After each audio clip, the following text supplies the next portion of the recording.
Hi மக்களே, welcome to my YouTube channel. இன்றைக்கி ஒரு பாஸ்தா ரெசிபி பார்க்கலாம். நான் இதுக்கு வந்து வீட் பாஸ்தா எடுத்திருக்கேன். ஃபஸ்ட்டு ஒரு பேனில் வந்து வாட்டர் ஆட் பண்ணிவிட்டு வாட்டர் பாயில் ஆனதும் இந்த பாஸ்தாவை அதில் வந்து ஆட் பண்ணிவிடுங்க. தென் லிட்டில் பிட் ஆஃப் சால்ட் வந்து ஆட் பண்ணிவிட்டு இதை பாயில் பண்ணி தனியாக எடுத்து வச்சுக்கோங்க. ஒரு பேனில் ஆயில் ஆட் பண்ணிவிட்டு அதில் 1 cup of onion, 1 cup of capsicum, 1 cup of carrot எடுத்துக்கோங்க. கார்ன் வந்து ஆப்ஷனல் தான், உங்களுக்கு கார்ன் பிடிக்கும்னா அதையும் யூஸ் பண்ணிக்கோங்க. நான் கார்ன் ஆட் பண்ணியிருக்கேன். இதை எல்லாத்தையுமே சேர்த்து ஒரு 50% வந்து ஃப்ரை பண்ணி தனியாக எடுத்து வச்சுக்கோங்க. இப்போ நம்ம பாஸ்தாவுக்கு வந்து க்ரீம் ரெடி பண்ணிடலாம். இதுக்கு வந்து ஒரு கடாய் உருக்கிக்கோங்க. பட்டர் ஆட் பண்ணி அதை நல்லா மெல்ட் பண்ணி வச்சுக்கோங்க. 1 கப் ஆஃப் மைதா மாவு எடுத்துக்கோங்க. பட்டரில் இதை ஆட் பண்ணி நல்லா மிக்ஸ் பண்ணுங்கள்.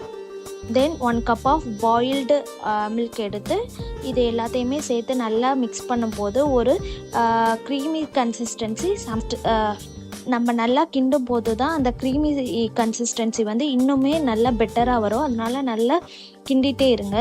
ஒரு வேளை க்ரீமி கன்சிஸ்டன்சி கொஞ்சம் வரலன்னா இன்னும் கொஞ்சம் எக்ஸ்ட்ரா பால் ஆட் பண்ணிவிட்டு நல்லாவே கிண்டிகிட்டே இருங்க. தென் வந்து நம்மளுக்கு ஏற்றபடி க்ரீமி கன்சிஸ்டன்சி நம்மளுக்கு கிடச்சிடும்.